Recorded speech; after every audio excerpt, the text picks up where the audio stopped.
going on, everybody, and welcome back to the A Show with the Kings, a pro wrestling podcast. Had to adjust my mic there. This is Justin here with Meelz. What's up, buddy?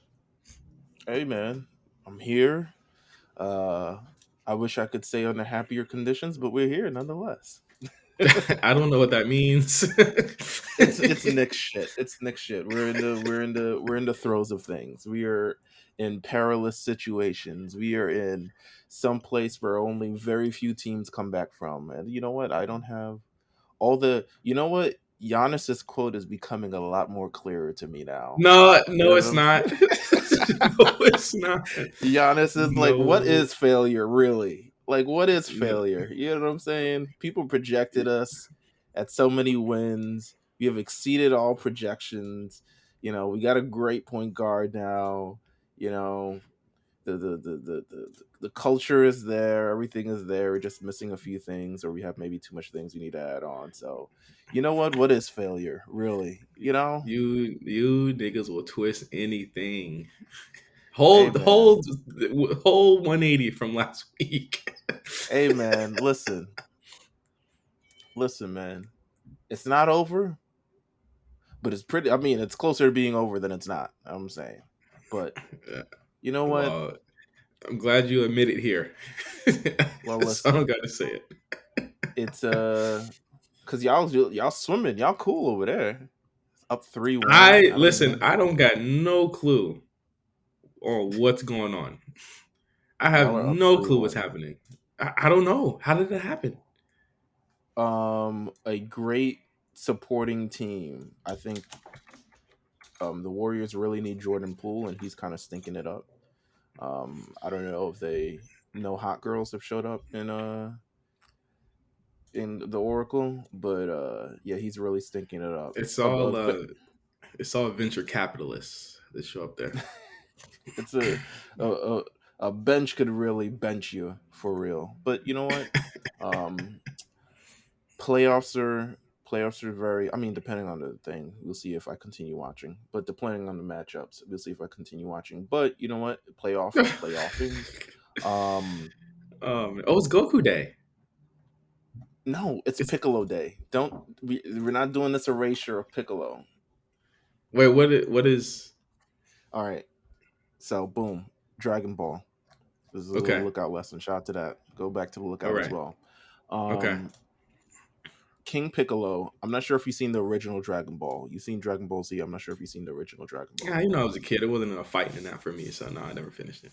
Okay. Well, towards the end, we get introduced to King Piccolo, which is the current Piccolo's dad, Hmm. and he essentially takes over the world, and he dubs May 9th Piccolo Day. He's like every Oh, May 9th we'll dub it Piccolo Day, and I think he's supposed to like kill off a sector of the Earth every Piccolo Day, so it's actually like not a joyous occasion. Um, and then Goku showed up and then beat him, and then the little cat who controls the world now um, proclaimed it Goku Day.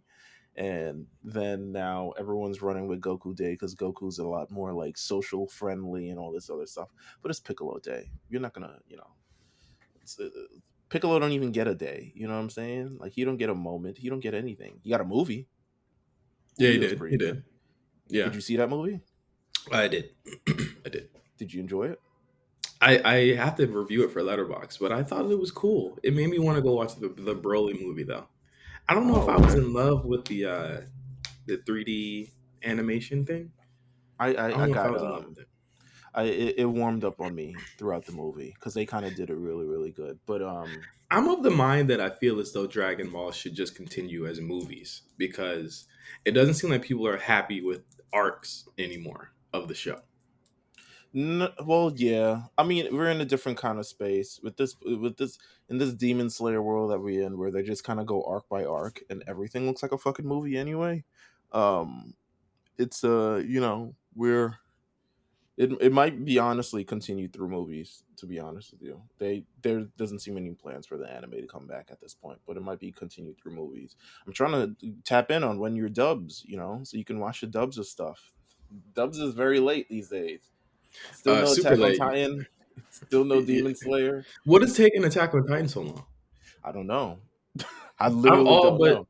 I've all but forgotten about that shit. I'm not even gonna lie to you. I forgot that it was even out. I'm currently watching Witch from Mercury, and I know that I don't have any like many friends that watch like mecha anime, but I Hmm. really feel like people need to give this one a try. I think Witch from I'm gonna give Mercury. it a try. I'm gonna I put it. feel I might put it on the summer at Kame House slate. I might. I might. and I'll come on during that because season two, and I know Jamal's been saying it.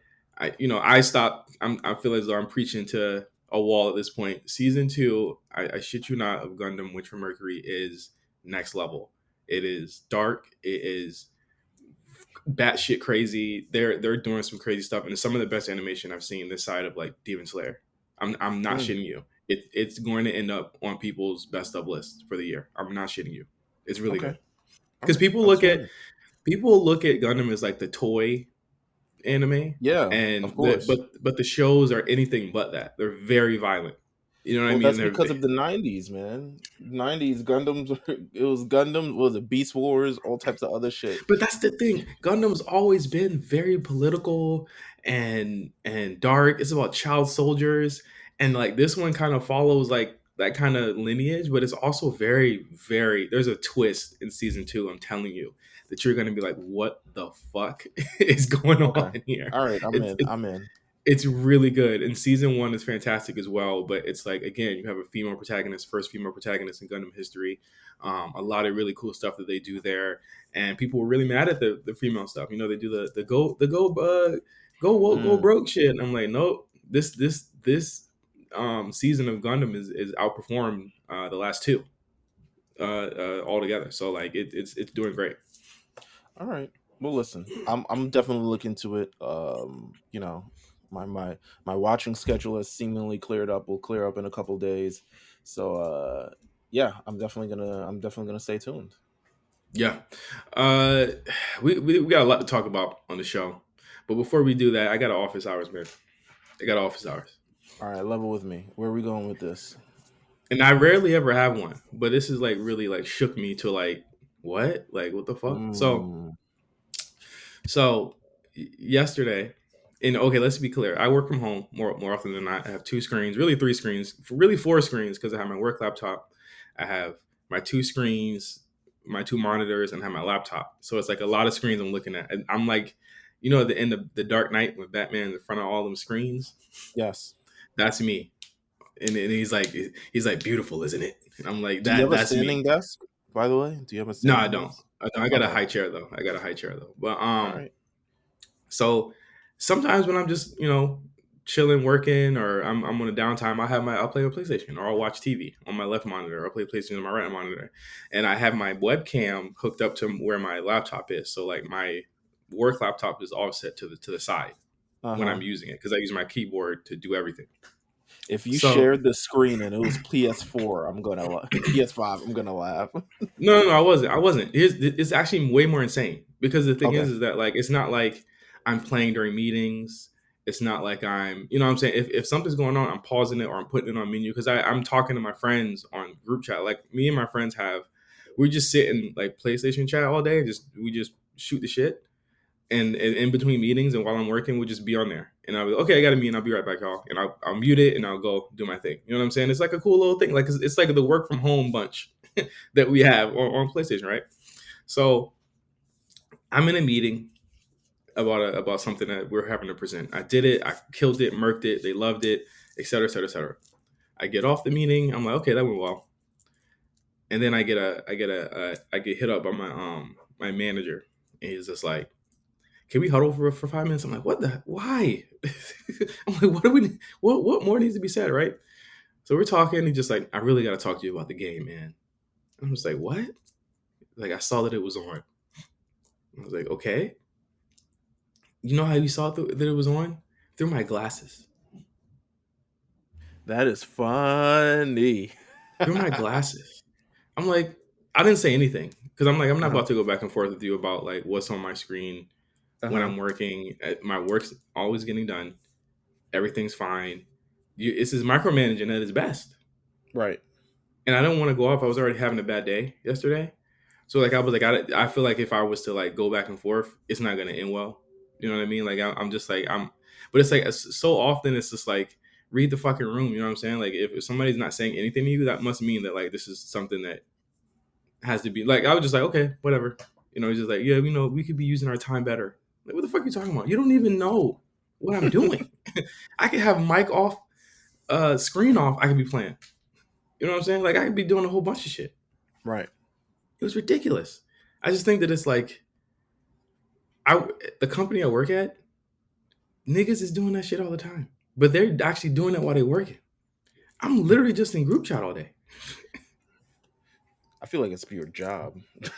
Well, but it's not. But it is. But I mean, that's an interesting circumstance. I mean, just being able to see it through your glasses. I don't know. That's insane. That's like targeting to me. I mean, I'm like, all right, yeah, it's kind of micromanaging on a way of like, But here's the thing: when I was at my old apartment, I would have my game on and pause in the background. The way I used to sit, remember where I used to be at in my old apartment, where mhm, you could see my TV in the background. I'd yeah, have like movies paused. I'd have like all types of stuff paused. Oh, what are you watching? Da-da-da. No one gave a fuck. Nobody cared. You know what I'm saying? So it's it's always like somebody. it's always somebody. Bro, I'm like, bro, you really love your job, bro. You know what? You know what we start doing now? Meeting with cams off. Mm-hmm. You've lost your privileges to seeing me now. Now you just gotta Mm-hmm. hear me. Now you're just Mm-hmm. gonna hear my words and all this other stuff like that. We had a situation at my job where they were like, yeah, there was a little bit of concern because people are not having their cams on in meetings and they feel like they don't connect to you in any kind of way. I'm like, what are we connecting about? This is work. Like, am I addressing your concerns? Are we getting things done? Like, why the hell do I need to? And then people still don't have their cam on. So I'm like, you know what? I'll take it on a cam by cam basis. You know what I'm saying? If No I'm one's ever noticed it. No one's ever noticed it, and if they did, like, it's why would you even say, like, why who would you bring it cares? up? Yeah, it's irrelevant to the actual thing that's going on, and if the work is still getting done, that's always our big thing. Like, if the work is still getting done, then what does it matter? And people tend to push back on that, be like, because it's just a bad look and da, da, da, da. I'm like, no, am I being productive in a time where productivity is necessary and absolutely needed, and with everything kind of going on in this landscape? Absolutely. Let me do Hmm. me and you do you, because ain't If I'm nobody telling you. slipping, if I'm slipping, you could be like, oh, it must be that game. But that's like, Yeah. bro, I work at a, you know what I'm saying? I'm next to niggas that do this shit all the time, Hey man. more flagrantly than me, in the office. Hey man. Time for you to get them non-reflective glasses, baby. Time for you to figure some shit out. I ain't reflect. I ain't getting Get the shit. get the glasses with the eyes on them. Get the glasses with the eyes on them. So you can take No, naps. niggas is tripping, bro. Like I'm like, Uh, nah, I don't like that. It's a I get it from their standpoint, but also I'm like, bro, it's irrelevant. I would just be like, okay, and then like continue doing exactly what I'm doing. um, but now, yes, now you've lost cam privileges to me. You're like, oh, I noticed you didn't have your cam on. It's like, oh, I bet. yeah. I'm trying to make sure that everything around my fucking office is safe. Like, get the fuck out of here. Anyway, that was my office hours. I just had to vent. I I feel mean, you. I'm over it now. I mean, it's still quite ridiculous, but you We know, need to take some submissions, man. We need to take some submissions from the people. I wonder if we can set that up somehow. maybe you Um, take it from Patreon first if anyone has any problems at work, and then you know we what? could be your work whisperer. Ooh, okay. Let's do that. All right. Boom. I'm gonna set it up for Patreon next week. Get your office hours ready. You know what I'm saying? Uh huh. No holds barred. We got some AEW news today. Hey, listen. Lots of AEW news today. Um, let's start with with All In. Currently, well, I don't know. Was this confirmed? Because I know WrestleTick said that they didn't report 60. So I'm going off of Tony Khan's tweet, which he said 60. Okay, Um, and WrestleTick's but never said it. They said we never said that. they said they never said 70K. Oh, But 70. Okay. yeah, yeah, yeah. But 60K. Tony Khan said it. He had a tweet the earlier. sometime probably before. I don't know. He has a lot of fucking tweets. Let's take a look. He says on May 5th. He says thanks to the amazing support from our fans, AEW All In Why you gotta London, sound like that? Why you gotta sound like that? Wembley Stadium has sold 60,000 tickets, $7.7 million. This is one of the greatest success stories in our wrestling history. There's Is still that great true? seats that are on sale. Is that true? Um, I guess it's a great It's success a story. success story. It's it's a well, yeah, it's a success story. I don't think this is Yeah. contributing to the bigger success because we've seen some of the ticket sales for their house show on Friday. It's like Exactly. I'm like, God damn, you can be able to say, God damn, damn, damn. uh, listen, man, they better have did that. All the UK niggas in my mentions every goddamn day, every week, Listen, you anytime I know say what? something. It's good. I think the international wrestling audience is just starved for major wrestling, and we'll talk about it a little bit later. But I don't even know if Puerto Rico counts as international, really, but I guess it is. Um, It's a but it's underrepresented community yeah, for sure. yeah, there we Hmm. go. So, it is an amazing number. It is the biggest house that they're gonna do. I'm interested in the card for this. But to be honest with you, they book all the shows the same exact way. So I'm not expecting no grander card. To be honest with you, I still expect Ricky Starks for probably against what's my man's name from Bullet Club Prime. Jay Um White. yeah, or the other guy. Like um I'm still expecting, probably Jade Cargill versus like what, Alicia Fox, since she's free to get booked now. Um uh, I mean, I think you gotta do Punk MJF. You gotta do like some type of ladder match. But here's the thing, like you would think that those things would need to be done for such a major show, but they don't even do that for the 4 shows they have per year.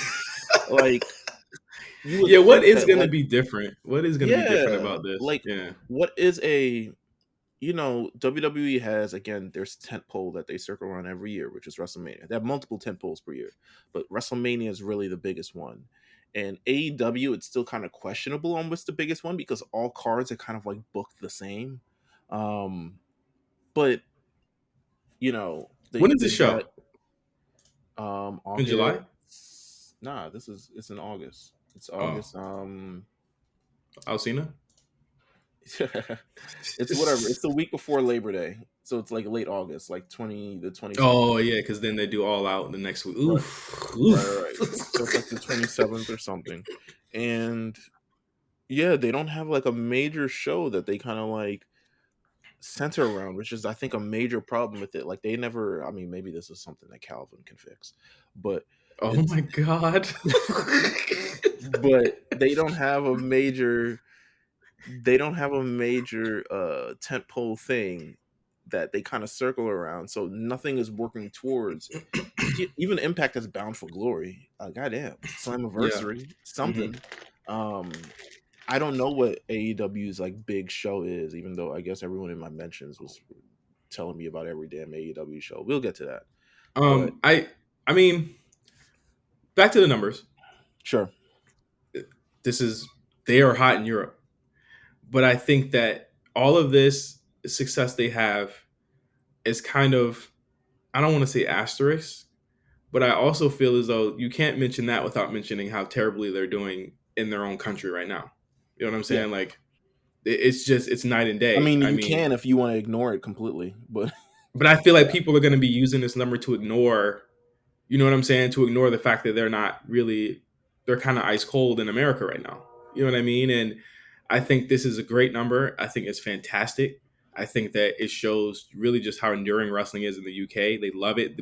Everyone should be going there more often. You know what I mean? I think Hmm. COVID created a big drought for there that they want to see wrestling if they're going to come out and support. I'm telling you, they're going to support. They better support with all the love, with all the anger in your mentions this week. I'm like, bro, y'all better have bought 3 tickets to that show, right? So, that's good, but I feel as though people are gonna ignore what that is. It's like, yes, it's 2 things. We can recognize that this is gonna be a fantastically, 7 point something million or 44 million or something like that. He said, but then you still Right. got that roster.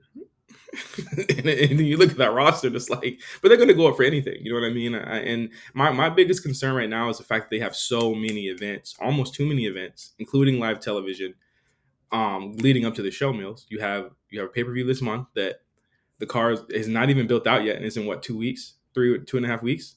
You have that. You have Forbidden Doors right after that.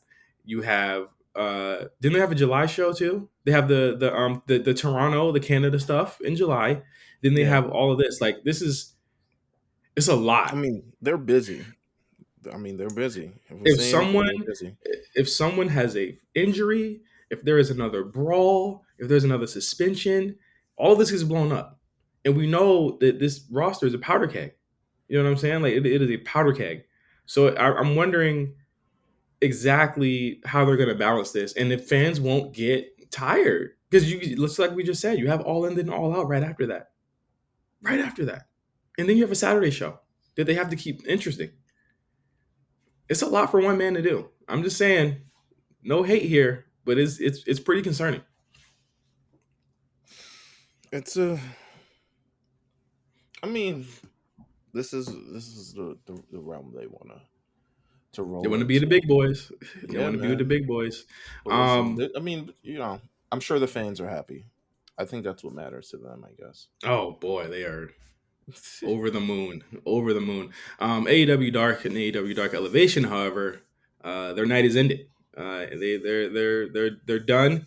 They just had their last tapings and they are effectively finished as new rumors of a new Warner Brothers Discovery deal with AEW is starting to kind of mount and make a little bit more sense. It's being said now that AEW will air exclusively on WB networks. That's including TNT, TBS. I'm not too bullish on Max. It just doesn't look like that's what they're trying to do. I could be, of course, wrong in 6 months, 7 months when they want to do that. But as it stands right now, I just don't see AEW as like a large streaming thing for them. You can't even watch their old pay per views.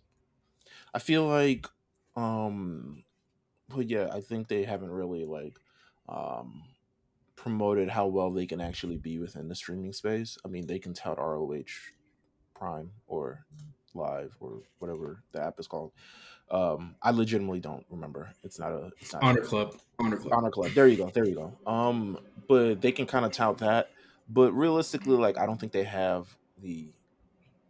don't have the actual like. There's nothing to say like, oh, they do well kind of on streaming. I guess people just want this to be like the home stream. But if Max wants to, I'm hearing Max is interested in like doing sports and stuff.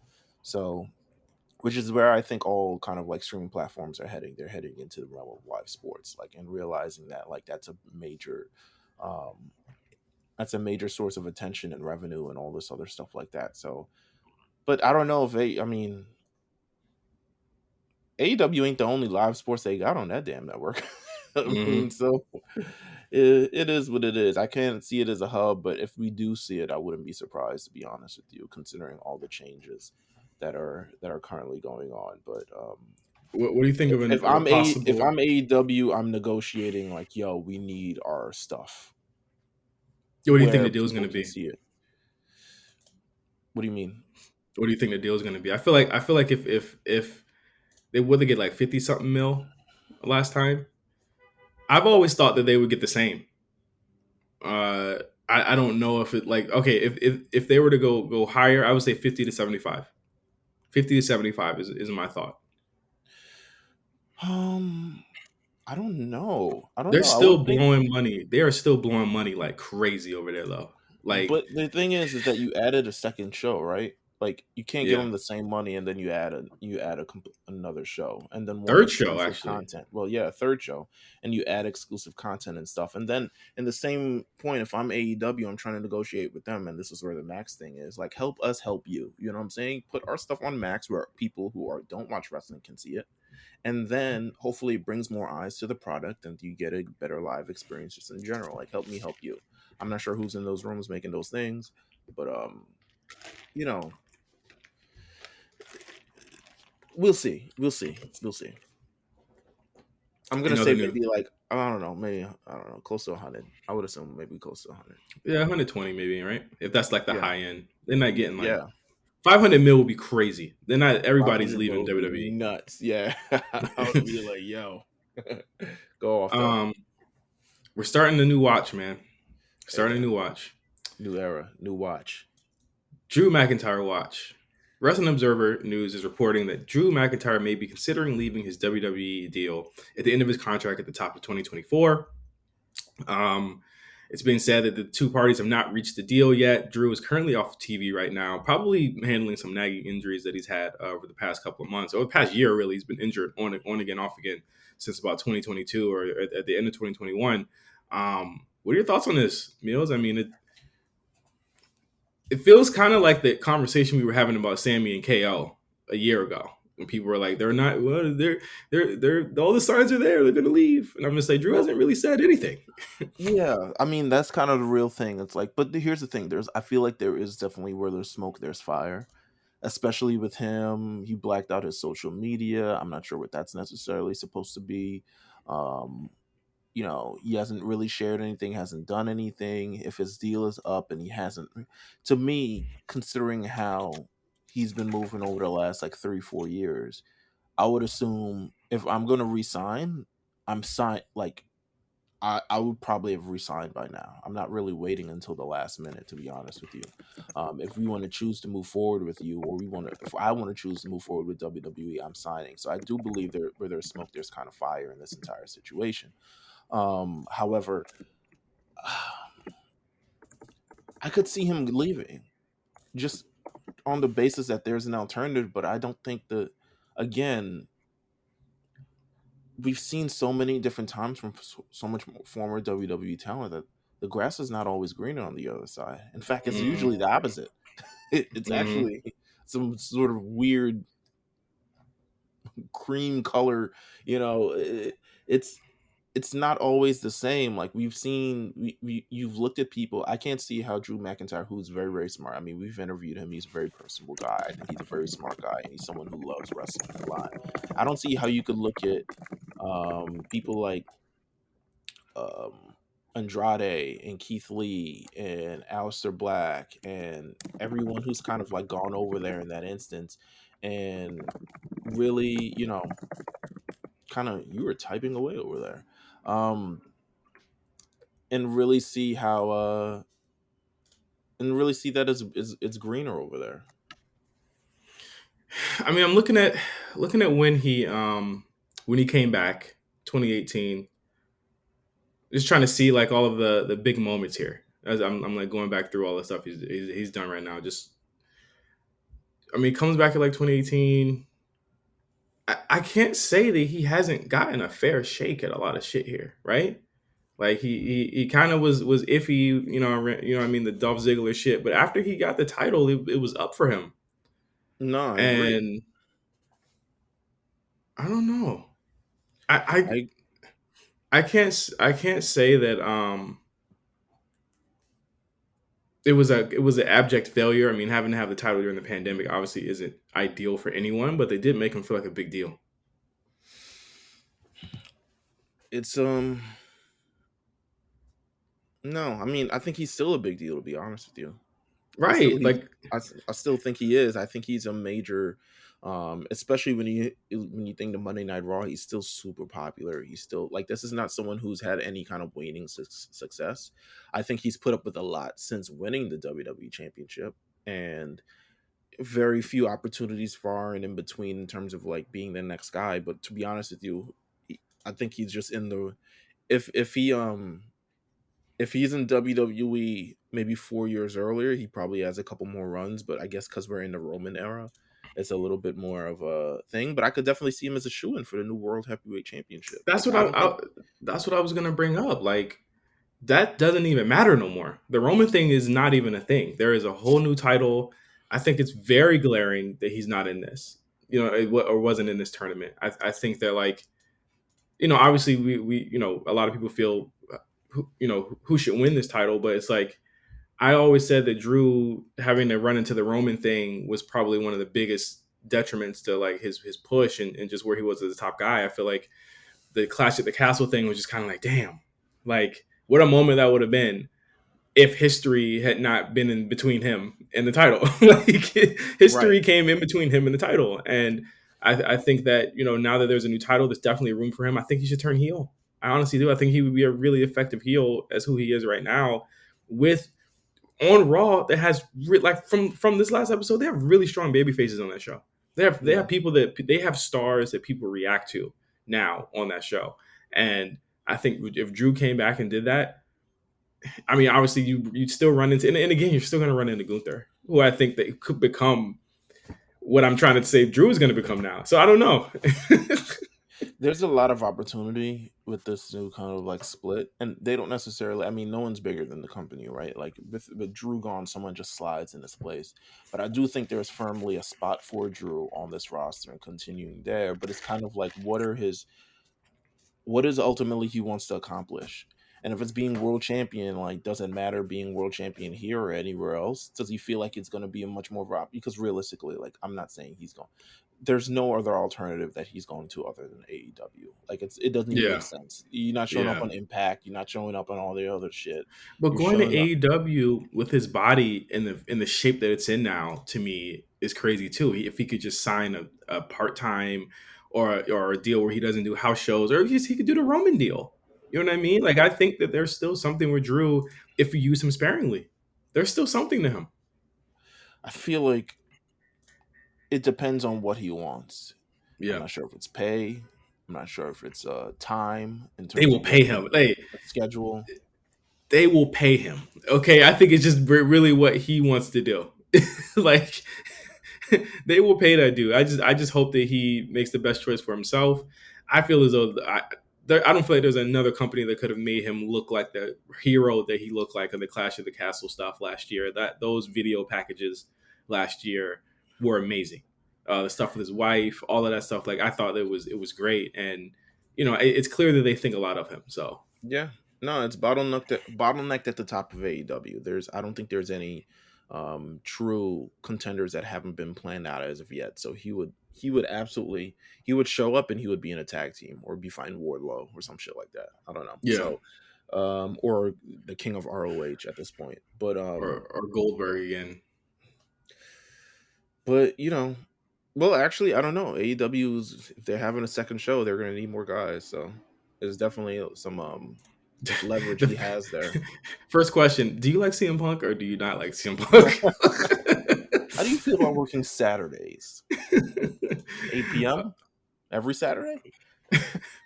um, next, last piece of news here: Olympic wrestling champion Tamara Mensah-Stock has officially announced that she signed with the WWE. I know this was someone who years ago was lobbying for this, and she showed up to a lot of events. She said she expressed some interest in doing it, and now she's finally signed a couple years later.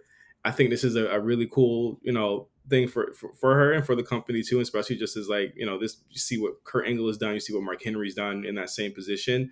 But also it's just different now with people like this coming into it, because they could start at NXT and give NXT a boost and kind of she doesn't have to go straight to the main roster. You know what I mean? I think there's a lot of opportunity where she could help give shine to all of the different people on the developmental side. I think it's WWE's constant, like, they've proven success over the last number of decades with Olympic athletes, or some have not worked out as well as others. Um, but realistically, like, I think it's a great signing. I think if she understands what she's kind of getting into and kind of like um letting go of, like, the athlete thing. I don't know. This seems fun. If she really wants to do it, she's gonna do it. She was at WrestleMania another year ago. It seems like she enjoyed herself. So if she really wants to do it, she'll absolutely do it. And she says, so she says, she came in third place at the World Championships, and she said, I didn't want to end my career on that note, so I did another World Championship, and I wiped the floor with everybody. And I was like, man, this isn't fun anymore. I need a change. She already Something in the cutting back, promos. yeah, something in the back of my head is itching me. A dream of mine for I don't know how long. I just wanted to be in WWE. And listen, you win a fucking Olympic medal, and you say I want to be in WWE. Automatic. You in there like swimmer. You know what I'm saying?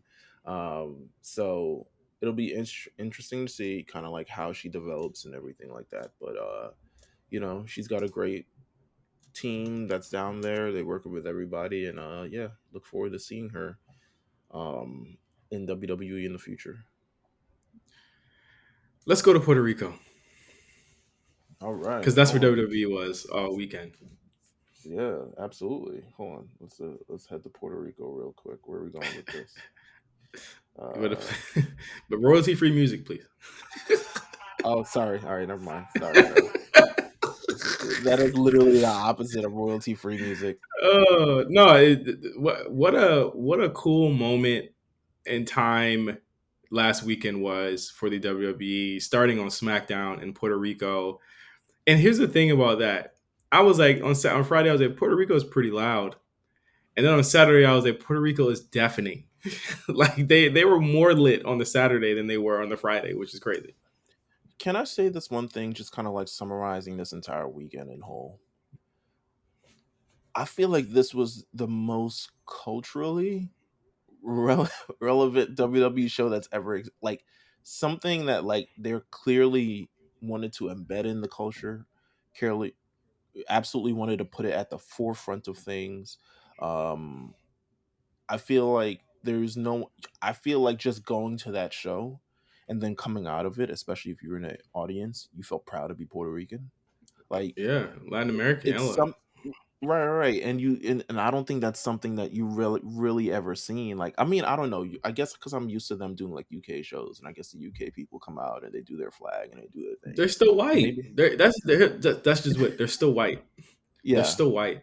What we saw here was brown people, and they were fucking going up. You know what I'm For saying? Like this, Zelina, like that was nuts, man. Like that's yeah. beautiful to see. Like For that Rey was Mysterio, who was maybe top three over, top four, top five over there. They love, and the thing is that again we talked about underrepresented communities. We talked about the UK. They're starved for wrestling. Puerto Rico is starved for wrestling right now. You know what I'm saying? And and I agree with you as far as the culture. I'm like, this is the most culturally important show of the year. I don't care what show you watch. This show needs to be in your top five, or this weekend needs to be in your in just conversation at the end of the year in terms of important things that happen in wrestling. This is a big fucking moment that happened, not just for wrestling, but for Latin Americans everywhere. And it feels great to see that they felt seen by a huge right, company like this, and not one moment of it felt pandering. Not one moment of it felt like it was just like there to kind of grab money from them. It was there to give them a moment they would never forget. And I thought that it really rung off and it really felt true to life. I mean, just from the press conference to just the way, even the graphics of everything was really cool that they did for Backlash. And it's got to be the best Backlash ever, right? I mean, I listen. I'm no longer asking Twitter anything for You didn't ask them for anything. well, no. Well, I've also said there was another one where I said it's just the best backlash ever, and people were like 2,000 backlash. I was like, yeah, okay, but realistically, to me, from top to bottom, this weekend was amazing. This show was amazing. I feel like again, just like in terms of like Hispanic culture and stuff like that, like we rarely see it propped up in this kind of way. And the centerpiece is like this isn't a show where I think when you go into the past and on Patreon last month we went over the last show in Puerto Rico, which was realistically just a same wrestling show except it Hmm. took place in Puerto Rico. But Hmm. this one, all the pillars of it, Bad Bunny, Damian Priest, Zelina Vega, again, Rey Mysterio, the surprises they brought in, everyone they kind of brought in, they made sure to pay homage to actually the culture and the place that you're in and understand it in a way. And I think it's a large part to do with, I mean, again, we give him all the praise, and then if something bad happens, we blame it on Vince. But I think it's a large part of like Triple H and kind of like his vision and the also I would say probably Nick Khan too, in terms of like the vision of like, a little bit of inclusivity with a lot of things that we do and kind of like spreading that word and stuff like that. That press conference open to the people, you know what I'm Hmm. saying? The people can just Hmm. go there and see their stars and see imagine seeing you know how much it cost me to see Bad Bunny in the United Yes. States? Yes. Yeah. And they're Yeah. just able to go and experience it and The stuff like access. that. The Yeah, access, all these people, and that's what's missing from the conversation, right, Mills? Like when I watched reviews and saw reviews of the show, what was missing from the conversation was access. These people don't have access to things like this very often. You know what I mean? And they don't have the big budget shows with pyro and stuff like. They don't have that. You know what I'm saying? Bad Bunny gives that to them, but no, you know what I'm saying? There's going to be more companies that are going to go to Puerto Rico now because of this. You know what I mean? yeah, Because they saw the reaction to it, and all that shit went up. So like, kudos to Bad Bunny, kudos to H and the rest of them for thinking outside the box here and taking and I don't want to say it's a risk because I mean they were going to come out regardless. Bad Bunny was there, but taking a chance on them because as we saw, and we could just run through the card here. Backlash, they were not cold. Like we even some people in the chat were like, "Oh, this is going to be a cool down match." I was like, "Nope," they still reacted because they were yeah. hot all night. Like starting off with Bianca and Io Sky. Good God, they went They were ready 18 for minutes. that match too. Yeah, They went 18 minutes. Bianca got booed, and I'm starting to notice some boo birds. There were some boo birds in SoFi a month ago, hmm during Mania for her. But this was big, and I think again, EO's worked in Puerto Rico. She's worked in Mexico. She worked in all these places before. There's a respect for her there, and I think EO's just fucking cool. You know what I mean? I think people yeah. just That's really want really to cheer it. for her. And She listen in the she got announced and then she did a split. And yeah, I was just, and everyone just went up for that. Everyone was like, "Damn, that's badass." You know what I'm saying? yeah, And exactly. she and she brought it in a way. Sorry to cut you off, but she brought it in a way, and Bianca brought it in a way, and I think it brought out the best of both of them in this kind of situation. And this was a match where I don't think even myself. I mean, we've seen the matches they've had Bianca versus Io Sky on Raw, and It won't like this this. yeah, nah, this was next level. This was taking it over the top, and then kind of everything that followed with it. You'll see the follow up on SmackDown this week, but um it was fantastic. Yeah, I hate ranking stuff like this so early and living in the moment. I did say though I do think the Rhea and Charlotte they're in danger if I rewatch this match because both of them different vibes, same type of crowd energy, but just great. It's a fight. Yeah. This match was a fucking fight, and the women are on another level right now in this company, bro. Like they are working their asses off. I think this might be the year to me where like a women's match from WWE might be a match of the year. Barring any because like right now to me it's like Rhea, Rhea Charlotte, Cody Roman, Osprey, Omega, and it's got to be this Io Sky Bianca match. They're up there. And this is like really one of the first major pay-per-views, at least that we've noticed in quite some time, where it didn't really feature, the four horsewoman plus Asuka kind of deal on the Uh card. huh. So Uh huh. it's like we're moving now into the next generation of women from the NXT, from when we watched NXT, that 2018 2019 era of Bro, NXT. I just silently clapped because I said, and ain't it great how seamless it was? Yeah. Ain't it great how seamless it was? But And so and, one of them had to and quit. But Right, right, right. And then, well, look at the thing. Like, you look at Zelina's. I was talking about that on Twitter. Like, you look at the trajectory of her career. Like, she came in. I mean, she's wrestled on indies for years because I've known of Thea Trinidad. Like, as much as my indie knowledge is like very like light, I knew of her um, from seeing her stuff on YouTube and stuff like that. And like her coming in and knowing she could wrestle, but essentially like being thing as just a mouthpiece, and then she eventually slowly gets incorporated into wrestling, and then she gets fired because she wants to, essentially a big part of her, which is streaming, gaming, a lot of the nerd culture, she wasn't able to do, and she got fired because she stood her ground on that. And she eventually got brought back. And this second run, I mean, between Queen Zelina, between defending the women's tag team championships at WrestleMania, um, this obviously has to be the biggest moment of her career, and realistically. and I think they like when people push them like that. That's why she getting pushed like that. I think they like when people like test them. You know what I'm saying? Like they probably look at Zelina like, yo, like we respect that because she said she stood up to, you know what I'm saying, she stood up to us. You know what I mean? Like Right. they look, and I feel like even the was it Barclays where her match got cut. I It think was from MSG. MSG. I think from that moment on, they was like, let's do right by her. And I feel like they Yeah, have for the most part. I feel like they have no, for the most part. absolutely. And she had a great moment in her match against Rhea. You also had Rollins versus Omos, which was great. Like I was not all of the this doesn't make sense. It went out the window because that crowd Yeah. loved it. They loved it. Here's the thing. I'm gonna do a little rant on Seth Rollins a little bit later in the show, but he is cooking on all levels right now, and Is I it a bad think rant? no, it's a good rant. Okay.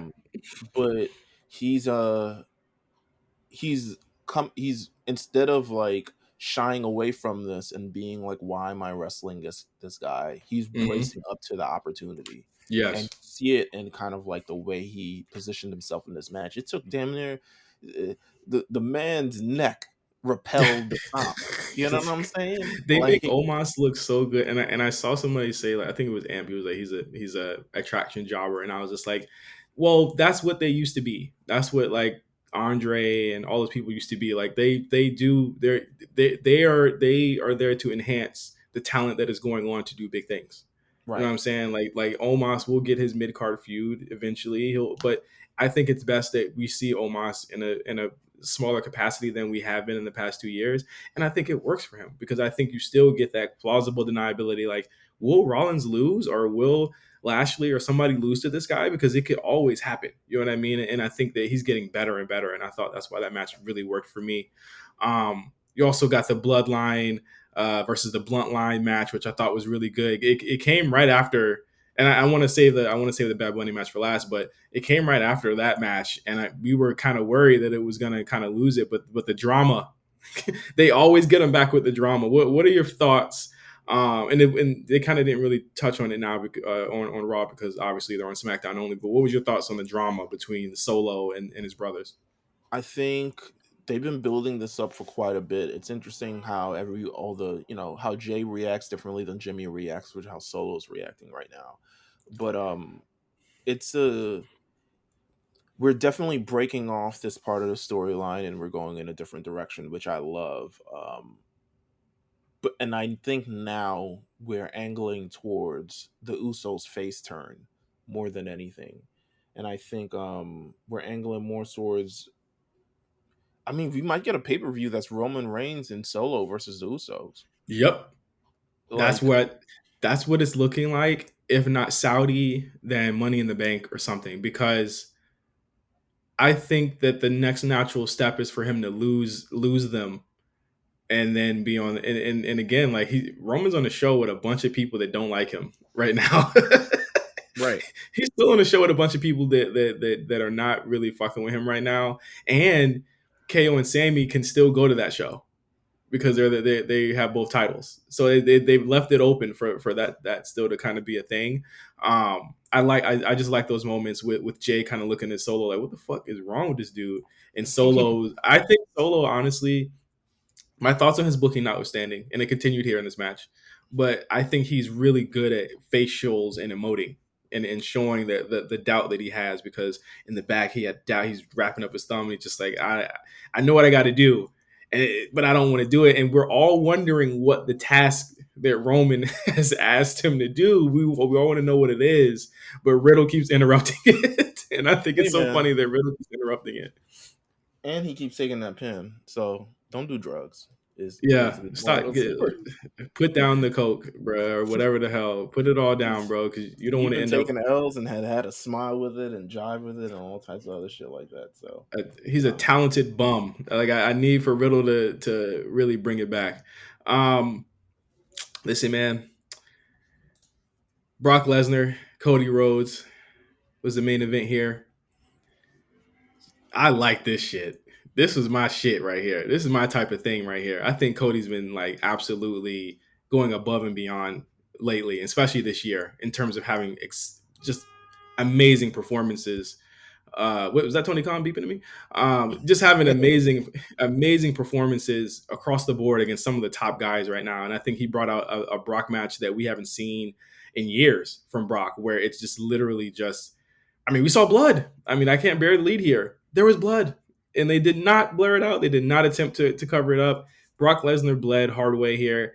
Cody was fighting to survive. You got a bunch of German suplexes. You got a bunch of crazy stuff happening on this match, and it eventually ended up with Cody outsmarting the Beast and beating him with a counter to his double clutch wrist lock, or what was it called, the Kimura, and it ended the show. What did you think about the match? I think I don't know. It was kind of exactly what I expected it to be, except honestly, because they're doing it again at Night of Champions, I can kind of excuse it not being as long as I thought it was going to be. Because realistically, I thought a Cody match, like there would be a lot more, not necessarily drama, but like extended version of the drama, like the extended version. I mean, I hope in Saudi Cody's like, well, if you bleeding, I'm bleeding. You know what I'm saying? Like You gotta like they gotta be blood, right? But what do you think of the possibility that Cody goes 2-0 on Brock? um, I mean, Brock's been losing quite a bit actually over the last year. I think I don't know if he realizes or H realizes, but if we're really making these new stars, you kind of need to kick it up a notch. But for Cody Brock to is lose two in a row to Cody would be, Brock is in his kind of Undertaker role now, right? yeah. I mean, he went to Puerto Rico. Roman wasn't in Puerto Rico. You know what I'm saying? Yeah. So I think he is to an extent, but he's working to. He knows, I think, or I would hope that he knows, or he realizes that there's value within Cody and helping making him another big star, and I think he wants part of that. So, um, good main event. To be honest, I mean, I don't know if it was a good main event. I probably wouldn't have had it main event, but to be honest with you, blood, Doesn't all this matter. other shit. It all would have been Um, hot. It all would have been hot. yeah, All of it. I mean, realistically, you got between Bad Bunny and Cody Rhodes, you couldn't go wrong with the main event. So, and apparently Brock Lesnar, because they gave him a standing O at the end of the show. Mm-hmm. Mm-hmm. So you Because I couldn't mean, really go wrong with anything. think about the last time they saw him. You know what I mean? Like that they haven't seen these guys. You know what I'm saying? Like and new kid. Like think about how many people in Puerto Rico came out just to come out because it was a wrestling event. But think about how many people that they're going to retain after this, and they're going to continue to keep watching to see what happens next. Right? Like just massive. It's for that whole country. Bad Bunny versus Damian Priest. You had a classic entrance. But this from the camera behind him walking out. What a shot! That was like some movie shit, some Rocky shit, right? Walks out the drone. Bring that drone back, E or H. Bring that shit back, bro. That drone shit was hard. Yeah, no, this shit was fire. What a and I don't want to bury the lead here with Bad Bunny doing this. We already know how great he is. Damian Priest, man. What a Well, yeah, moment for him.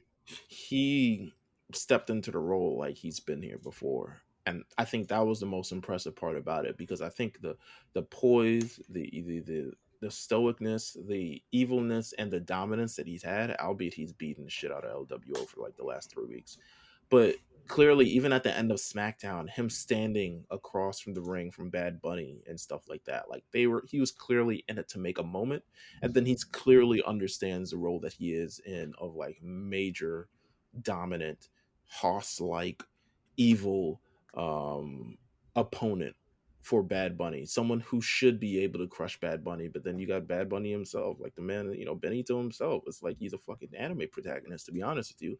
Like he's in there, he's doing everything, he's not giving up, he's doing what it takes to win, and like it made for the best David and Goliath, um, you know, kind of story.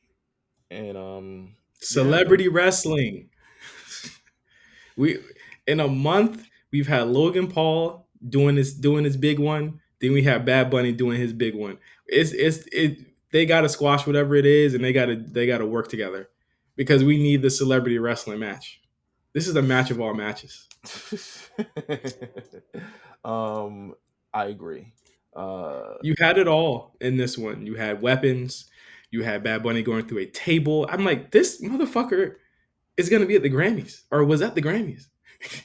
at the Met he was Gala. at the he was at the Met Gala a week ago, and now he's taking flat back bumps in table spots. He's doing Canadian destroyers and Falcon arrows. I'm just like, but how proud must Damien feel for this guy to be doing his moves? You know what I mean? Like doing his moves just like he does them, and he looked crisp. And the thing is, the jankiness and the sloppiness, it made sense, right? Because he's not. This isn't what he does every day. You know what I mean? Like, but it also came off as he was professional enough to know how to sell these moves. You know what I mean? I think Bad Bunny's a really good seller. And I think that's something that's most underrated about him. I think he might be a little bit better than Logan Paul is selling. I mean, it's a different, it's the smallness and because Logan Paul's an actual athlete, so Yeah, he's yeah. like, it's a little bit different in kind of like how it's presented, but he's an amazing. Listen, he does an amazing job at being the underdog, like doing all the moves, taking all the ass whoopings. Like he's done it all, and then I mean everything that was into it. We expected Judgment Day to show up and do their thing, um, which then brought out Carlito, which was like a Hmm. surprise. Don't you love surprises when no one reports it? like, Yeah, yeah, yeah. like You, Carlito, no one saw that coming. Like, it might be better. It might be because none of the scoopsters actually have any Latin American friends, so they don't have any scoops. they don't speak the language. Yeah. No, but Carlito comes out, and Hmm. then they do that as well, and then they get the upper hand there, and they try to escape, and then Savio Vega is the ultimate surprise. Like that's from Triple H's era of Yeah. WWE, and he comes out and he brings out the rest of the LWO, and they do their thing. And I think this is just like some, again, a moment, a match you can be proud of if you paid however much you paid to be in that arena at that time. Like it was electric from beginning to the end. And WWE does this stuff very, very well where they know how to create moments, and they created like at least 3 moments during that match that I don't think people will forget ever. No, not at all. Shout out to the Judgment Day. I can't think of, other than the Bloodline, a bigger faction right now than these guys and Mommy. Like they're hated, they're booed. I'm gonna tell you right now, when they eventually go face, it's a wrap. It is a wrap. They're gonna be the biggest thing on earth, bro. For real. Like they are. If you think about it, Meelz, a year ago they were some geeks, and now look at where they are. You know what I mean? And it's not giving up on this established talent. It's the wisdom of Finn Balor, of knowing where his place is and knowing that like you can't always be kind of the star at one point. Damien might be the leader one week, right? Rhea's the leader the next week. Dom might be the leader the next week. It is a crew that has so many elements that just work from the youth to the experience. And I mean, I really love the Judgment Day, man. They put on. And again, like we talked about the LWO and how much they lost. That crowd didn't give a fuck. They didn't care. They were like some of the hottest baby faces there, and so shout out to everybody involved in that match. Like it just fantastic pay per view. I've watched it all of it again already. It'll be in my top 5 for the year for sure. I agree. And you know what? To the people online, Uh oh. because they were not very kind to me for the different. First of all, PLE pay-per-view, who the fuck cares, bro? Like it's the most innocuous argument that I've ever seen in my life of like fat boys, you know what I'm saying? Like you guys, unless you're hired by the WWE, there should be no reason that you're saying PLE. I'm conditioned to say whatever the hell it is. And to be honest with you, it's not a pay-per-view anymore because I ain't pay.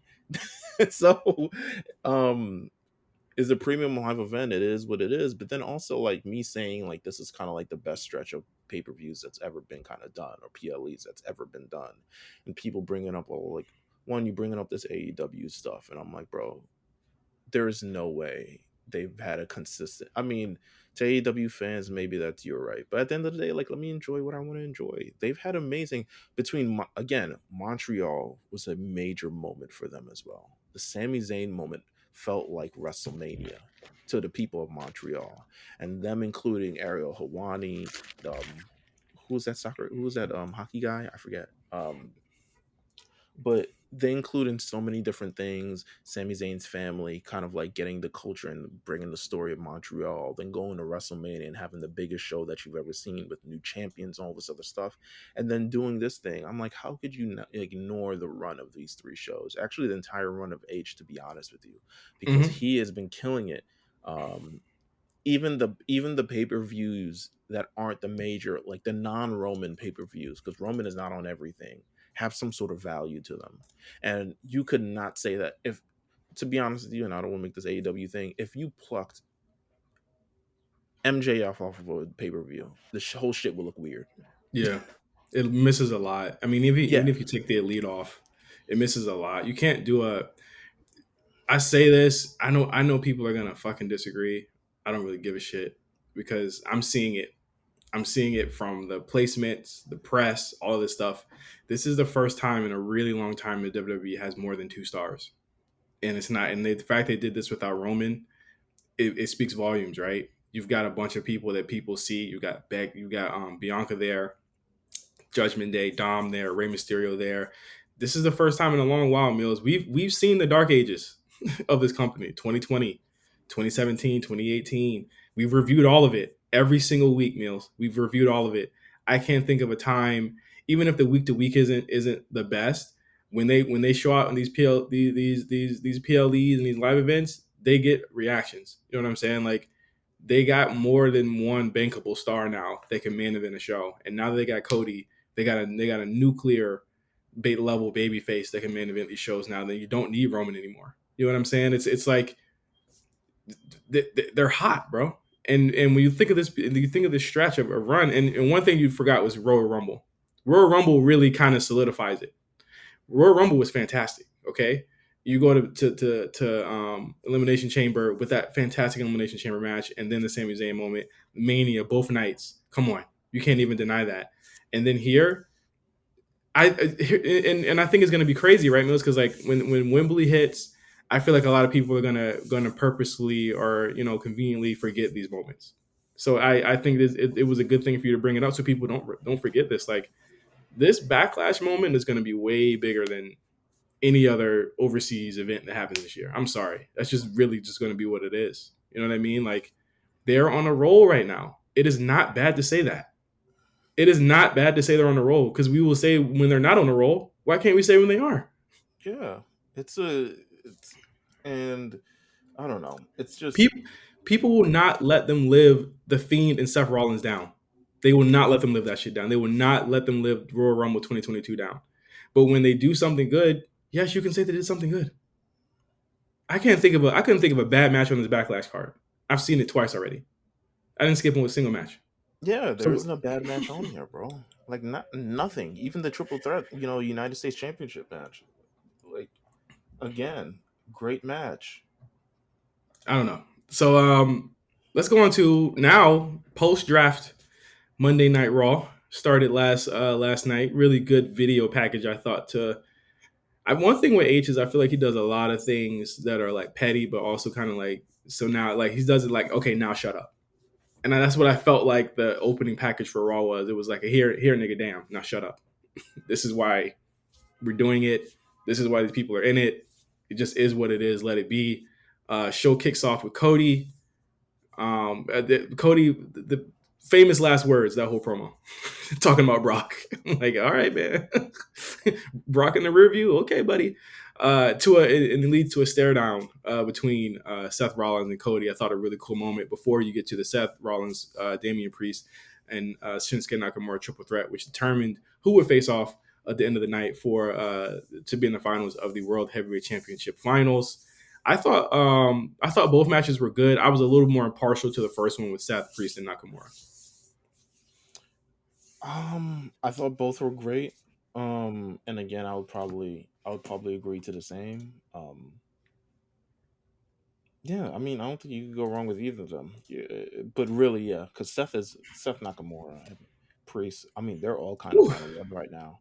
So I was interested to see who is actually going to take the pin. And apparently, listen, Judgment Day is like the bloodline on fucking Raw because they ain't taking no Mm, no they ain't taking L's. no, yeah, no clean outs or nothing like that. Like No L's. it's different. It's Um, fine. I think it's fine for Nakamura to lose here. You don't want to start him again. I'm very against long ass winning streaks. You know what I'm saying? And he doesn't necessarily need to be protected in order to look good. And he's got his own thing going on with Miz leading into what I would feel like it's probably going to be Gunther, right? I would imagine it's going through. Yeah, Yeah, I would imagine that's where they're going with Nakamura. I would, if they choose to do this, it would make sense for, to me, either Riddle or Nakamura knocking him out for the IC title this summer. But we'll see how that shakes out because Imperium does. One thing about this Raw, they got almost all of their new signees, all the new draft picks on the show. I wonder if SmackDown will be able to do the same on Friday. mm,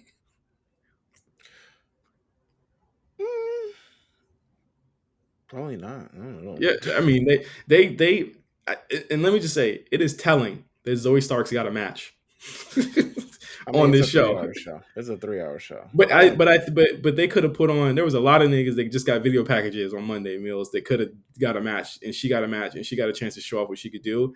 And again, like I said, she is an instant spark to that roster where she can work immediately out the box with no gimmick needed. She just gets right to it. I'm glad that they kept her heel too because I I don't know. I feel like this is not. I mean, this is clear and this is kind of like obvious to an extent. This is not the final form of Zoe Stark. So no, I'm kind of like, what I see right now is definitely she's impressive, but she's still very like, there's still so much development that she's kind of needed for her overall character and kind of like presentation just as well. That usually they kind of, I mean, at this point when the Vince was kind of in thing, they would do an NXT like an Alba Fire, kind of like, okay, what can we do with this girl to make her Tiffany Stratton or something along those lines. Zoe Stark, I think, everyone's looking at her kind of like, I don't know if you can see female Triple H because I think Rhea's kind of holding that up right now, but she's definitely badass, and I'm interested to see kind of like her development and her growth if there's any. And she she didn't get the already tag team with Natalia, even though Natalia was on the show. she already squashing former champions. You know what I'm saying? Like I'm like, okay, all right, it's a faith. And I knew that Triple H and HBK they really like her because the way she was positioned when both guys were on the show, we're taking over the show. So a lot of I see bright things in her future. You know what I mean? I mean, I enjoy that. I don't know. I really like that she got a chance to shine because I think that she's a great worker, and I've been kind of singing her praises for a really long time. So like I think she's gonna do really well. We didn't mention that Seth Rollins won the triple threat, but he did. We also had Brock Lesnar return during the Miz, Finn Balor, Cody Rhodes match to set up a match with Cody at Night of Champions, AEW level microphone production flub where Brock had a really great line that nobody heard. First of all, I feel like Brock didn't really know what to say just in general. Um, it was a lot of "look at me, Look at his look at me." face. Yeah, and I was just like, "Where are you going with this, Brock? Like, where are we? Take me on this ride." Um, so clearly he knew the big points, and then he was like, "Shit, I forgot my lines." But uh, what was the wildest thing about this beatdown? Cody Holding showed up in him. the show an hour later. Cody, I was like, wow, he is alive. He It is like wasn't. I the mean, it wasn't the post mania beatdown. It was the two F5s. hey man. But there was a lot of things I liked about that to keep Cody on the show to keep you wondering if he was going to say yes or not. Though, did you notice this? They had I him going to feel the back. right. They had him in the trainer's room, and then the end of the show, they had him finally accept the match. And I thought that was great to keep people wondering what he was going to do next.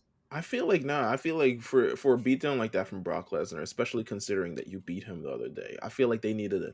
This is very much nitpicking, but I feel like he needed to sell a little bit. Like I wouldn't have shown him for the rest of the show. Like maybe if he's crawling out and he's like, "If you want me, we can do this that thing," and then Brock F5s him again. But he showed up looking.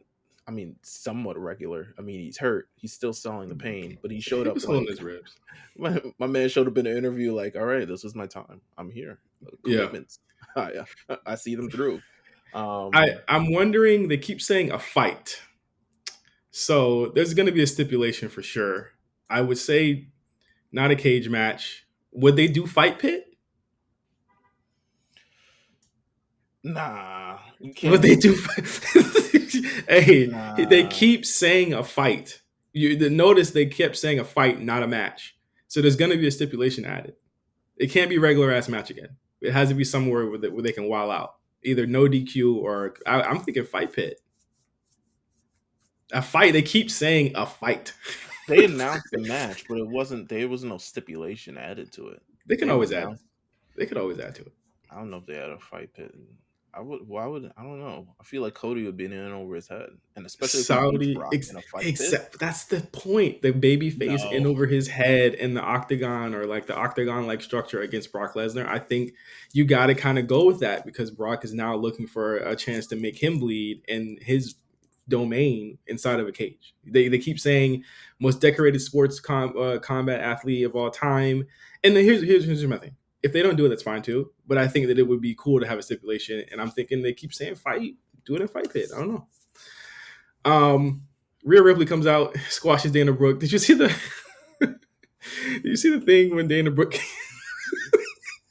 and the kid, and she was like, "Hey, fist bump," and the kid was like, "Yeah, whatever." Yeah, I don't know. I think I'd take a hot dog and maybe some popcorn. No, Dana Brooke is a very interesting situation. Dana Brooke comes in. Um, she's given a chance. She goes up against Rhea Ripley. She gets some offense in, but Rhea Ripley does a thing where she riptides her at least twice and pins her. And then Natalia comes out. Almost cut off my TV. I was like, of course. It's always Natalia. It's always Natalia, bro. I don't know why. I mean, I know why. Don't get me wrong. We know why Natalia's in these situations. Great match, great starter feud. People know her, people recognize her. It just is what it is. And you probably don't want it. There's probably no one on the roster right now. I mean, who is Rhea Ripley's like short-term opponents? To be honest with you, on the Raw roster, Natty. I mean, I guess you could push up a Liv feud down the line. You could push up a Raquel. The Raquel Rodriguez feud is happening. Becky seems to be the final boss here. I yeah. would say Becky in the fall is the final boss here for Rhea Ripley. Um, I could see. I mean, if she manages to starve off Trish Stratus, I could see SummerSlam too. Trish, what was she on? Trish is a.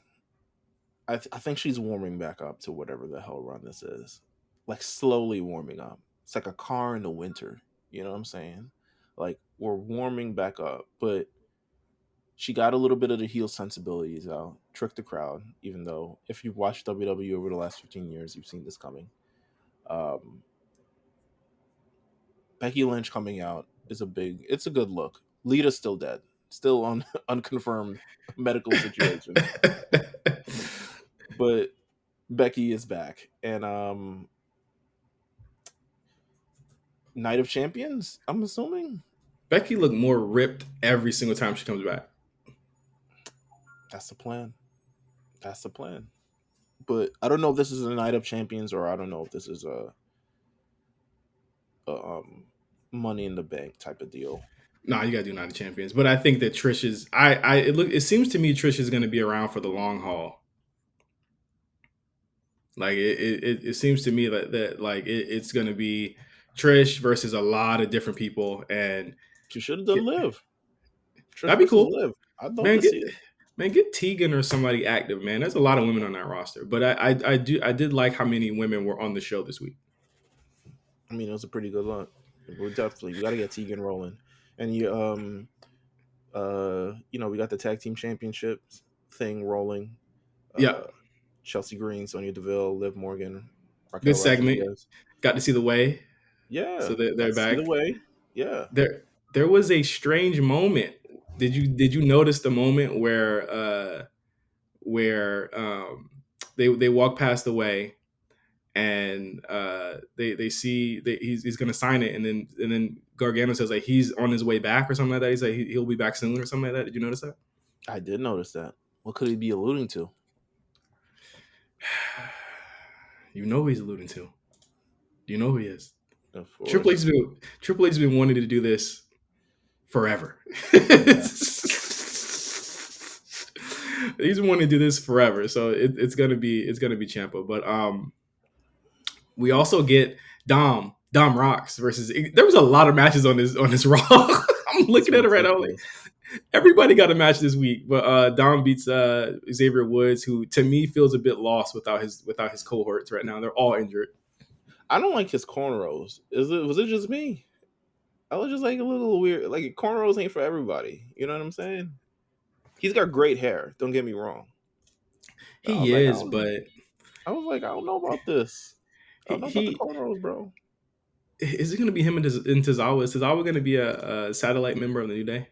Nah, he's just gonna be. Xavier Woods said, "I'm sick of the Judgment Day." I'm like, ain't nothing you could do about it, bro. They gonna beat your ass. From Damien to Dom to Rhea to Finn, everybody gonna whoop your ass. I don't know if they're setting up for a New Day return. I'm not sure when Kofi's supposed to come back, but I would imagine, he's been out since before WrestleMania. So I would imagine. Actually, I don't imagine. What did he have? Broken toe? It was like his ankle. Remember, his ankle shattered when he when he did that off the top rope shit or out the ring shit. That'll do it. That'll do it at 40 something years old. All Yep. right, maybe not as fast as. I'm Sure still not even clear on if AJ Styles is cleared. He don't seem clear to me. I mean, he wrestling on Friday in a big match too. All right, yeah, okay. We gonna see how good he is. So then this year had a promo, whatever. And the Sheer and the stupid girls, Katana and Kaden, whatever. We Stupid love to girls. party. Come We on, love to man. party. That's our lifestyle. We does this. Come Cool. on It's with lit. come on with the stupid girls, man. That was me. Stupid girls? What are they? Again, I'm not sold on whatever this shit is supposed to be, and I'm surprised it's continuing on the main roster because it's clear like, are they supposed to party? Like, are they partying on Raw, or Well, they just come out with? I don't know. Whatever. I'm saying it too much. seems like they might be on the way next week. So we'll see. Also on the way next week, Gunther comes back. It seems as though he's gonna be right in the way of Kevin Owens and Sami Zayn. I could see Blunt Line versus Imperium, and I think that would be a banger. And maybe you do Riddle and Gunther. I think that's a match that I would want to see at least in Saudi or That'll something be like hot. that. Yeah, that'll be Yeah, fire. that'd be really cool. Main event time: Seth Rollins versus Finn Balor in a replay of the Universal Title match, the inaugural Universal Title match from years ago. Very fast paced match. It went about 13 minutes. I thought it was a great main event though. Like that foot to the face that he did. Like I thought that was like whoa, oh The shit. callback to the powerbomb on the apron was pretty Yeah, tight too. Um, Listen, Seth Rollins is working on another level right now, and it's clear. Like he is inspired, especially by this world championship. But between the two matches that he had on Monday, and I think what he's going for at this pay per view, what he did with Homos, what he's done the week before, people complaining he has nothing to do. Well, listen, he got something now, and I think he's been working on such a high level over the last number, probably months. I mean, he's been working with Bobby and Austin and all these other stuff like that. Like, really, the only thing kind of standing in his way is like they don't want if they put him against Roman. Survivor Series. I think, I mean, you would have to do it in that kind of instance because any context of him being a challenger for Roman and him not winning, I think will add to diminishing returns on Rollins himself, Yeah, especially if he cannot take the championship from Roman, even though Roman has not beat him. So we got the world championship. but you know what else though? There's the Cody angle too, where Roman, he wants that match with Roman. Seth's never been beaten by Roman. There's like a good little triple thing there that I'm wondering how they're going to thread the needle on when it's time. It's Cody's a big popular face. Seth Rollins is also a popular face. So honestly, Hmm. I see them teaming up before I see them. Going against each other. Yeah, And now everyone can fucking breathe.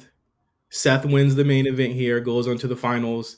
You can breathe. Cody's out of the tournament. He's not going to get the consolation prize. Is everyone happy now? no, but I mean, I'm sure they're not happy. But No, I mean this is kind of the result everyone expects. I think everyone is. My thing is, I don't think there's anyone believable on the other side to beat. There's no like believability that anybody from SmackDown is winning this championship. I think more of it is Seth having to face the demons of his COVID past What? of AJ, the COVID era, Thunderdome. I should have said Okay, Thunderdome. that was Uh, such a weird way to phrase it. The past in it, my COVID era. it was this COVID era. Seth and AJ, Seth and Edge with the roles kind of reversed. With I mean, Edge still a baby face, but the roles reversed for Seth. I think there's a cool callback there. I'm thinking of just like the Maximum Saudi bag Seth and ish. Mysterio, he took his eye out. Remember, Seth and whole eye Mysterio. came There out. Whole eye again, rolled out on the floor. is Seth having to face people that he's beaten or done bad things to in the past 2 years, and I think that's a really cool moment for him. Listen, this tournament is his to win, Who and do you I but who know do you want to see come out on SmackDown? Because we got two of these, we got these triple threat match, AJ versus Edge versus Rey Mysterio. That's gonna be a big deal. And then I was against doing this triple threat match because you pretty much saw it except without Bronson Reed. But mhm. I'm assuming it'll be, I don't know. But Sheamus involved, we'll see how it kind of turns out. But who do you expect coming out? You're gonna do SmackDown's gonna be interesting because you have that tag title match. Roman is returning. You have Hmm. two triple threat matches and a singles match at the end of the show, all to fit in within 2 hours. Yeah, So and don't Cameron expect it. Grimes. Cameron Grimes. Yeah, If I could see him getting cut from the show, to be honest with you, I could see it it's being a squash. it's Baron Corbin. Like relax. I could see it being a squash too, or Baron Yeah, interrupting him and hurting him before the match starts. and then you got all those SmackDown people. I mean, I don't think we're gonna debut them. They'll probably show a No, clip or it's a so. bunch of video. It's a bunch of videos, right? Like LA Knight, sit tight. We'll see you next week. Yeah, I think again with Cameron Grimes, I didn't mention this on SmackDown. That was probably taped a week ago too. I don't think them niggas was in Puerto Rico, but taped in November. yeah, like I think Cameron looked great. I think it's again very telling who got to be on the show and who got to do things this week and who was kind of video package that they're working on. Cameron to Maybe me, it just shows Cameron that he's just way more professional than the rest of the bunch. Heard he was it drafted, came a it little bit earlier, and wanted to survey the thing. I think that, but again, it shows who is a genuine article, who they feel as though it's kind of finished, and they could work. They got something to work with. I mean, you have so many things you could do with Cameron Grimes on SmackDown. You've got Baron Corbin, who's a free agent, of course. You've got, of course, LA Knight, who's still a heel, and they could run that back. They've had great matches before. I think with Cameron, you just run with what's proven. You let him get reps and you see where it goes from there. I think he could really slot himself into that. I'm not trying to jinx him or wild out here. You could slot him into that Daniel Bryan workhorse role because I think that he's really good, and I got big expectations for Zoe and Cameron Grimes. I don't care if anybody think I'm wilding. I'm rolling with it. I'm rocking. I'm I rocking. feel But you. I feel you. I would love to see. You asked me who I would love to see. I would love to see. I would love to see Seth and Edge. I think that's the one for me. Seth and Edge. I think so too. First of all, sidebar. I'm going through the photos of Backlash. How nuts was it? The Bad Bunny when Damian Priest gave him the Falcon Arrow through the table thing? I was like, God damn, bro, you were worth like $1 billion. You know, like, God damn. But either way, I think if I had to pick I really don't want. I mean, I've seen most of these and shit already. I don't think AJ is ready yet. I would like to see AJ warm up a little bit more. Um, Edge seems to be the attraction player. When's the last time Edge been to Saudi? I guess a couple of years ago. I guess probably against Seth, to be honest with you. Um, It was Hell in a Cell, right, Seth? yeah, yeah, yeah. Yeah, it was Hell in a Cell. So, um, you know what? And he didn't beat. I don't think Seth. Oh, Seth did beat Edge that one time in MSG. Um, I'm gonna go with Seth and Edge. I would love to see it. Edge last Seth. run, another world championship to add to his belt. He can. There's all the history impact of how he's like a 12-time world champion and all types of other shit. Hey So man, it all makes sense. Everything to me, again, getting the former champions in there, it makes sense to me. It's Seth's to lose, and I don't care if anyone thinks it's predictable. You got to go with predictability. Let Seth get that run. Let him get that run. It is time. It is fucking time, bro. Let's fucking go. But fantastic week in wrestling this week. We got a new draft rosters. We'll see what happens on SmackDown. For once, yes, I'm excited about Roman. I am way more excited about what's going to happen with these new rosters. I think that's going to be the most exciting part. But hey, fantastic week. Thank you guys for listening. We are rolling into the summertime for wrestling. It's going to be a fucking big year for wrestling in terms of the summertime, and we are all here for you. So for Meelz, I'm Justin. Thank you for listening to the A Show, and we'll see you guys next week with the latest and greatest in pro wrestling. Peace.